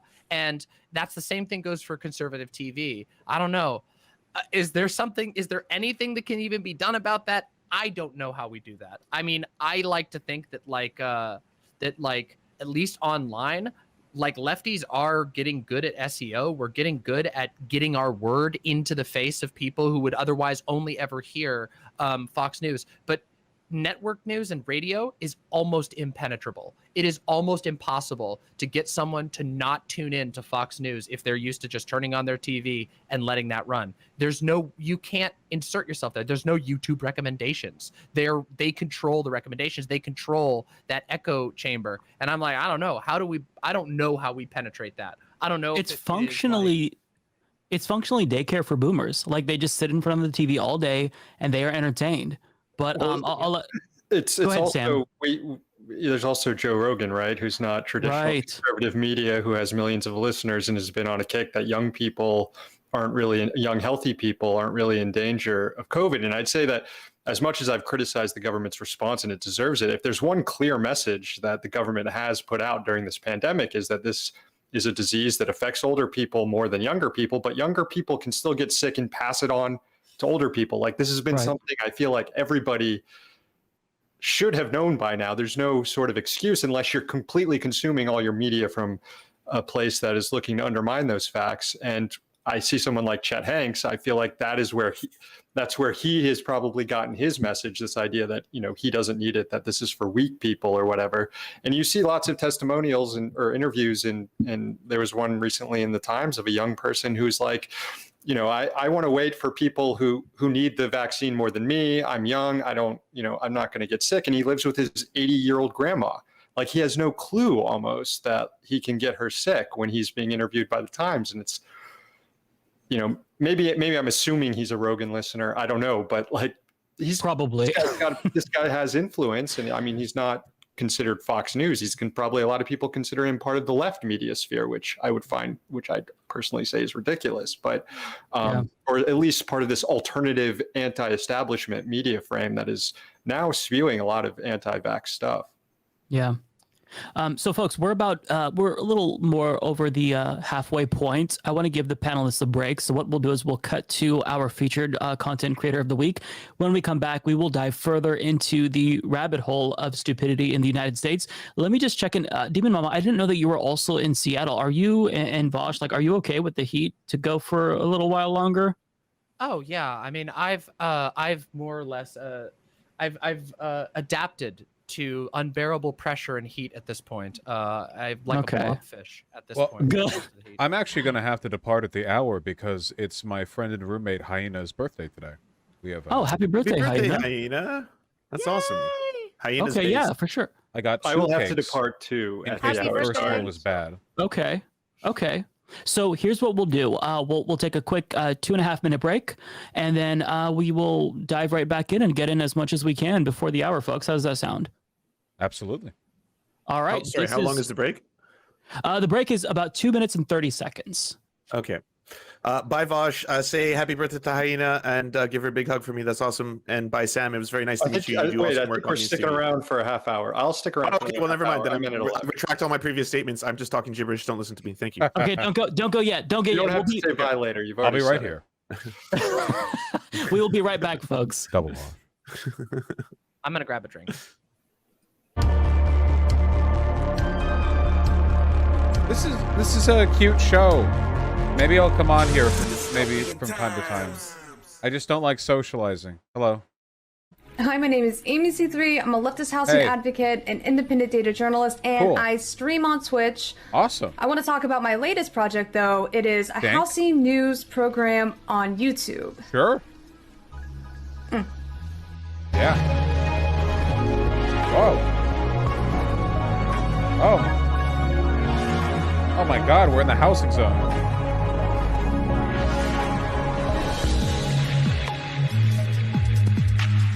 So the show is broken down into 3 categories. I start with the general housing story. That's called the rule of I then move threes. to a data portion where we take a closer look at the data that is tied to that housing story. And then my favorite, which is the ground game portion and the response by local activists to that issue that was presented in the original housing news story.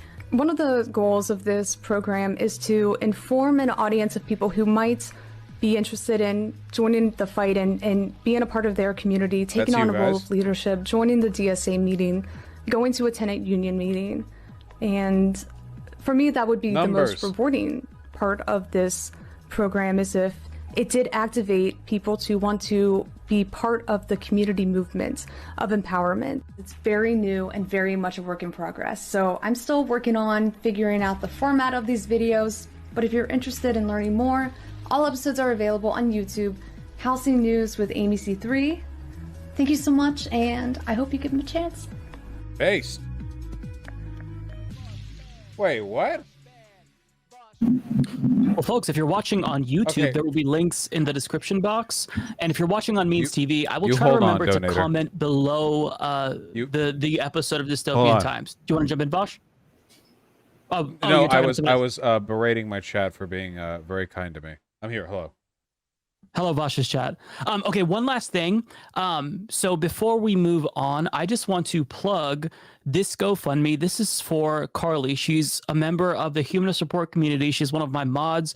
I've known her for years, and she needs a little bit of money to cover a surgery. And she needs $1,500. So I'll link to this on YouTube. If you can help out Carly, she will be eternally grateful. She is an advocate of Medicare for all, but meanwhile, until we get Medicare for all, I feel like these kinds of things, I try to plug them as much as I possibly can. But Carly is a really, really great person. Phenomenal progressive and leftist. And if you can help her out, I will be eternally grateful. So please check out Carly's GoFundMe along with Amy C3's channel. So before the break, I said we were going to dive a little bit deeper into the stupidity of American politics. And just to give you a little bit of a precursor, you know, the conservative movement has been fixated on Mr. Potato Head, Cat in the Hat, and lately they've taken a liking to the Muppets. Now, I hope that this doesn't get me like copyright claims because he's going to play a clip of the Muppets, but we're going to watch the Muppets, folks. I'm sure that some of us grew up with it, and see what all of the noise is about with regard to conservatives and why they're outraged here. Away from the transgender issue, right? It's everywhere, even though transgender issues, well, really affects a very small number of people. But it seems like they want it to affect a lot more, especially our children. Meet Gonzo. Gonzo is a Muppet. I just got to pause there real quick because like he's trying to create this ominous image, and then he cuts to this beautiful, bright picture of the Muppets, and I love everything that's happening right here. Or one of these characters, Disney characters. I didn't know Gonzo was a kid, but Gonzo's big. And, well, Gonzo had a secret for Gonzo's friends. The princess who came to your ball tonight was me. Let me pause it right there before he goes on his rant. We can, you know, already anticipate what he's going to say. But is that not the most wholesome, wonderful thing you've ever seen? Like, how could you not love that?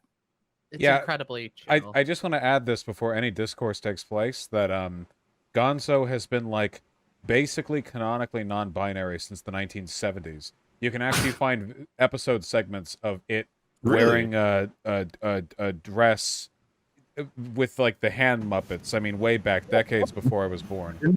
So this is seriously, multiple times, multiple episodes. This is completely this is you know what? This is canon. Very based. Yeah. Gonzo is a species of alien that doesn't have gender. There you have it. Okay, so you can already anticipate what is going to be said here. We'll also cut to one of my favorite political commentators on the right who's going to also weigh in here. But let's let him tell you why he's deeply offended. Apologies, Gonzo. Sorry. So, why is this being pushed? I don't know if Gonzo's a cross-dresser or transgender, but if Gonzo is transgender, that is a disorder. Gender dysphoria is a disorder. It's an alien. Officially so. All right. So Muppet between their gender alien and their sex cartoon. Okay, so before we discuss this, that is not all. So Candace Owens actually reacted to this, saying, I can't believe I'm tweeting this, but they are pushing the trans agenda on children via Muppet babies. This is sick and perverted in all caps. Everyone should be disturbed by predatory cartoons meant to usher children into gender dysphoria. Bring back manly Muppets, anyone. Folks, what is happening on the right? What is happening on the right? I'll just leave this open to the panel because this makes me want to kill myself. We're all thinking of the Swedish Chef, right? Like she's got to be talking about the Swedish Chef. That's the only one that comes to mind. Cross-dress 80 years ago. I think so. I'm just saying that like first of all, they act like this is this trans issue when no, it's not. There are stories of people dressing up for comedic effect or because they enjoy doing so for literal centuries. Does anyone remember Avatar: The Last Airbender? If you haven't seen it, you should see it. Sokka dresses up as a Kyoshi warrior in episode like 5, makeup and everything. But back then, there wasn't this obsession with using every instance of a guy or whatever wearing a dress as part of the culture war battle against trans people. So it went largely uncommented on. But if it came out today, you know people would be screeching about Nickelodeon pushing transgenderism on the youth or something. Go woke, go broke, go woke, go broke. Whatever.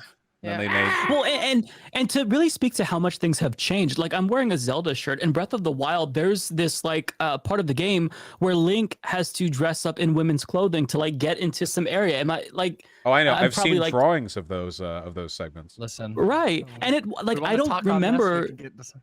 we can dive into the Legend of Zelda lore, but I mean, like, I don't remember it being controversial even back then. I mean, maybe I saw an article about it, like praising it or something, but now conservatives are hypersensitive to where they're fixated on these weird, like, culture war issues that don't even make sense, like, you know, the cancellations of Mr. Potato Head and Cat in the Hat, when these weren't actually cancellations. Please do. Why they don't care about Legend of Zelda or anything that is done today. There's so many examples of things they could get mad about that are way woker or way more trans agenda, as the representative of demonic transes who are undermining the world here. But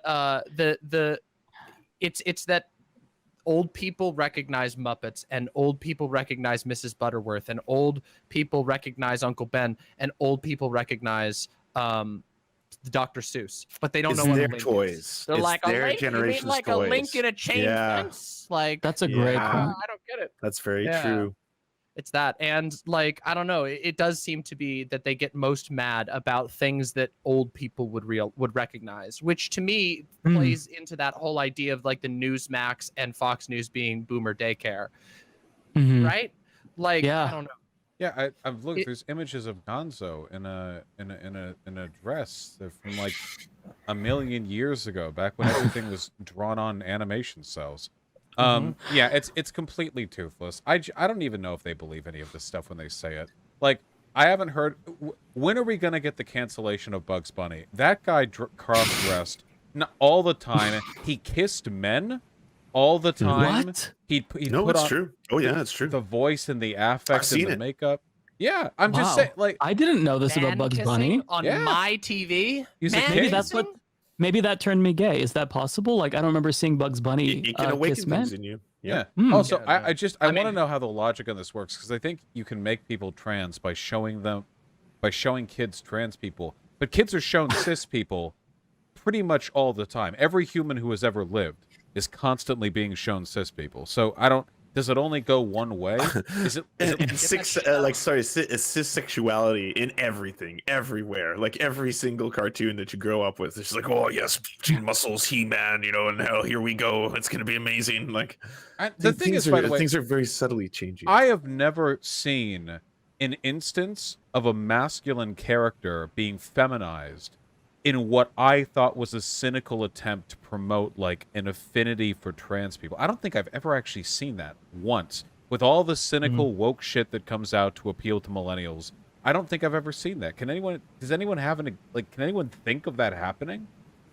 No. I mean, that's the thing. Like, if you want to look of examples of like trans representation and like stuff like that in film and pop culture, it's like overwhelmingly negative. Like, you just get to like the Ace Ventura, like the most extreme examples of just truly like, I don't know, like going back and watching like Ace Ventura. Silence like, of the oh my Lambs. God, it's so bad. Yeah, Silence of the Lambs. Yeah. is Oh, a great Ace example. Ventura is really bad. Yeah. It's Yeah. really bad. I Really rewatched fucking that bad. one a couple of years ago, and I was like, "Whoa, Yeah. whoa!" It just It's keeps really going. bad. It's actually It just keeps particularly bad. going. It never stops. We And do so have a- yeah, like okay. it doesn't make sense. No, go ahead. I was I just. know commenting. we got a glow up though. If anyone's been following One Piece for the past 100 years, where we actually have, I think, 2 trans characters who are treated well and beloved in the current arc. All right. Yeah, Wow. you have you have Yamato, and you have what's the name of the 9-foot tall lady? Is it 3? Oh, anyway, I don't know. But do Okay, I didn't know kids that. read One Piece? I don't know. So I follow a couple of conservative commentators who I think are particularly fun to watch on this particular topic.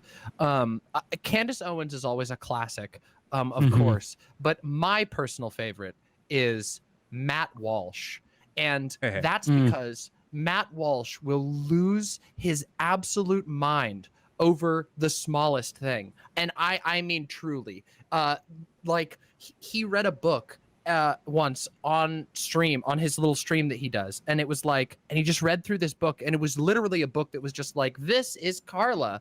She was assigned male at birth by her parents, she's but trans, and but she's later like 10 on feet realized tall. that she was a girl, and he was like, this is perversion, this is child abuse. And it's just like, I'm not kidding you, he's losing his mind, like veins popping, like truly angry. And I'm like, what are you even mad about?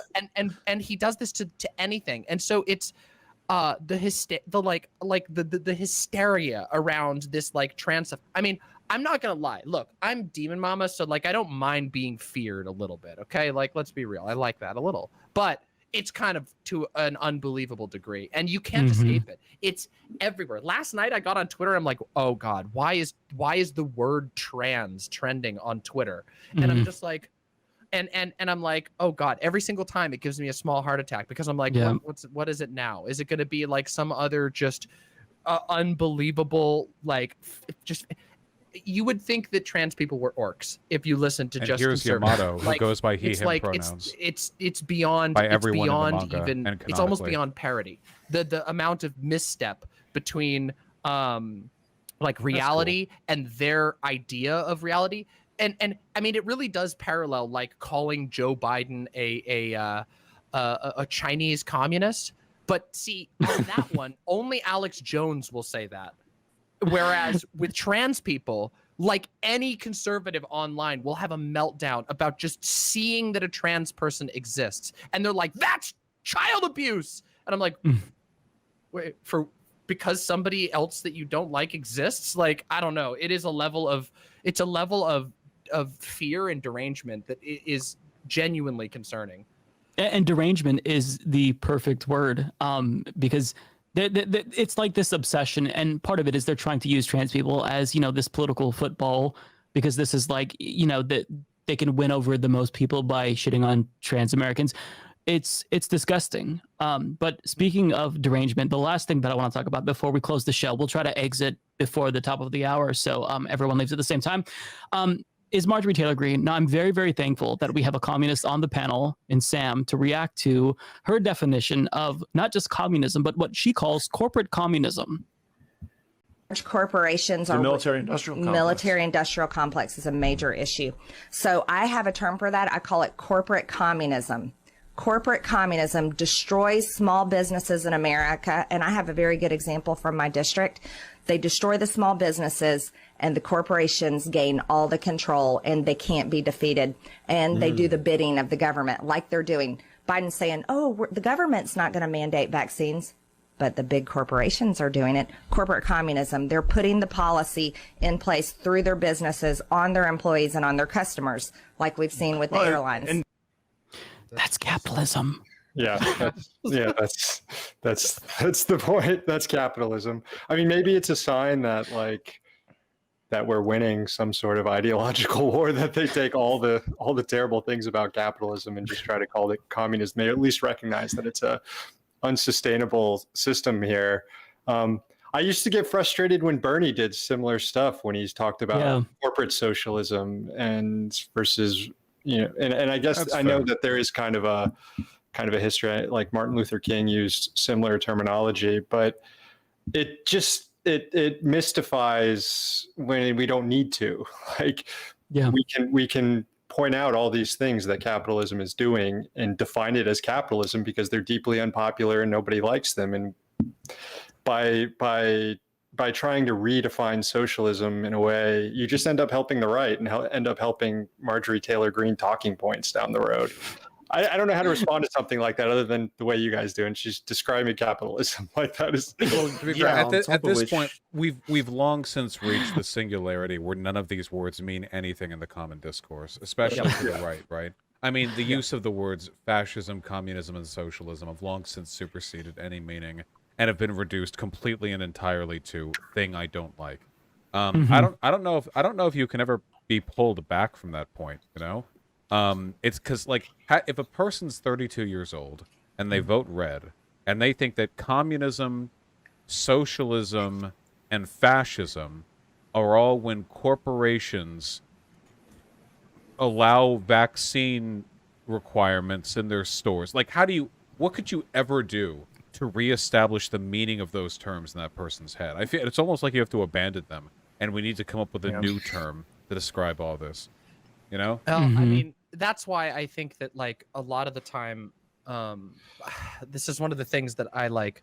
I think that there's a lot of, I don't want to say time wasted on trying to win over right-wing people, but like, I think that like most of the time, aiming for everyone who's not already an adherent of Marjorie Taylor Greene and Matt Gaetz is usually a good thing, because it is, and I want people to understand that it is almost impossible to fish someone back from a position where they think that like where you're talking about, where the words are so diluted that they don't even have the same, they're not even speaking the same language as you. They say communism, and that equals in their brain what Joe Biden does when he orders, you know, an extra egg on the taxpayer's dime. Like that's what they literally mean, and they take that 100%. And you convince them that that's not the dictionary definition of communism or of socialism or of anything or of welfare. Like, I mean, when they think of welfare, like when I think of welfare, I think of an arduous, obnoxious process to get pocket change from the government so that you can have food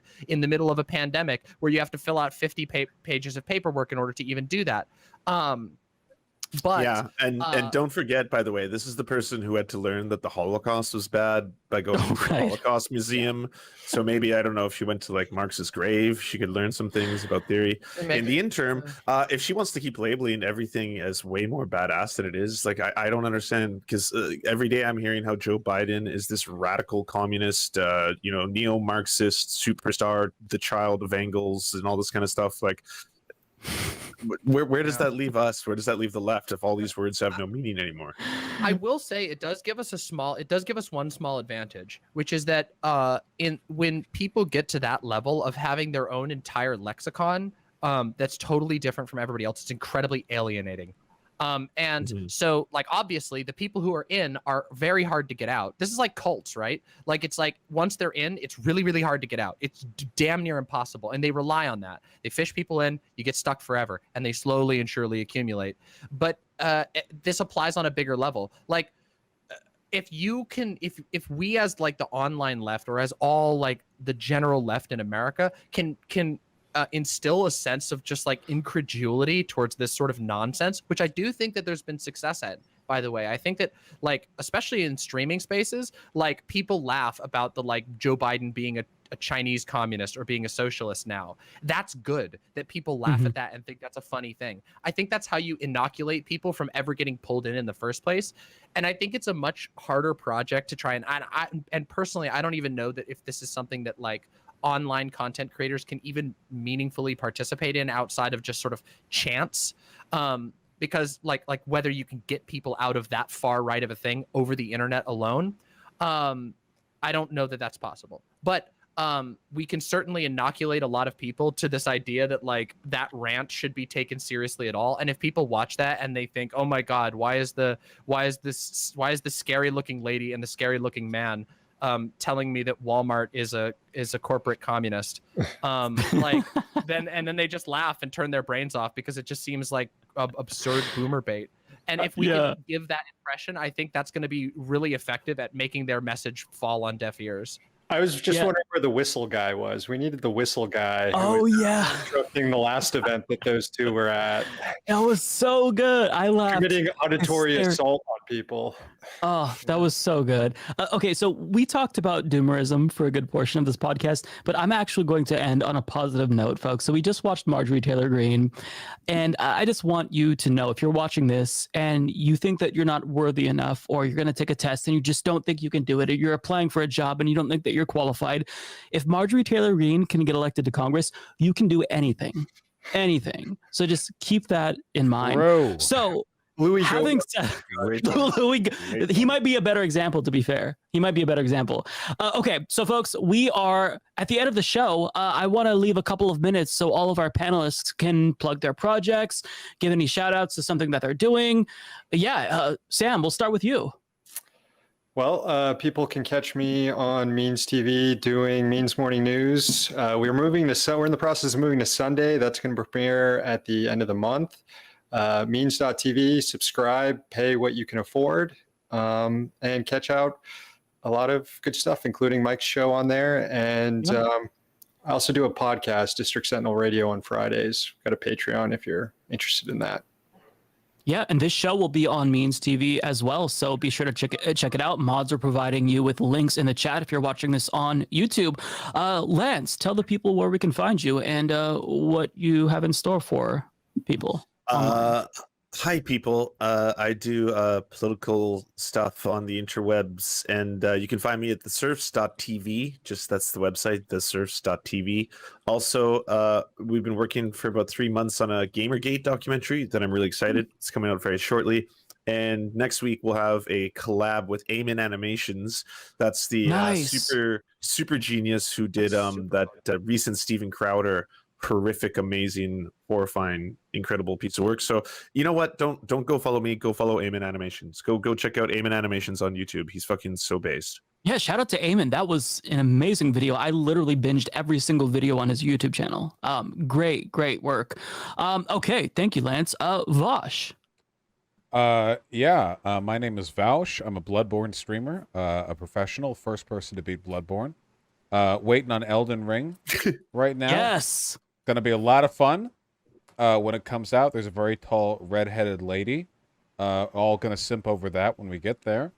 And you can find me over at Vaush on YouTube. All right, and DemonMama. Yeah, I'm DemonMama. My website is like right here. It's here. It's DemonMama.com. If you go to DemonMama.com, all of my links are there. I put out banger tweets on Twitter, so you should follow me on Twitter because I'm really fun. I mostly meme and cream, which is cool. And then you should come hang out and follow. Yeah, meme and cream. Yeah, hell yeah. That's what it's all about. That's what it's all about. Okay. And then you should come over and follow my YouTube channel. I have a ton of videos that I put up on my YouTube channel. There's some super cool ones. For example, I did a video called DemonMama's Spiritual Deconstruction, which is like a 2-hour long form story about the cult that I grew up in and my experiences and how that affected my politics. So check that out if you want to like learn about my experiences, where I'm coming from with that. I also have a lot of really fun stuff on my channel as well that isn't about stuff like that. Please come check me out. I'd love to have you hang out on the website and stuff. So thank you so much for having me here. Yeah, absolutely. Thank you all so much. This has been so much fun. You all are incredibly entertaining and insightful, and I really appreciate everything that you all brought individually. Thank you all so much. So we're going to cut to the outro, and then I'll come back, read comments, super chats, and all that fun stuff. Folks, thank you so much. This has been The Dystopian Times. My name is Mike Figueredo. I'll see you all next week. Take care. Bye. Thanks, man.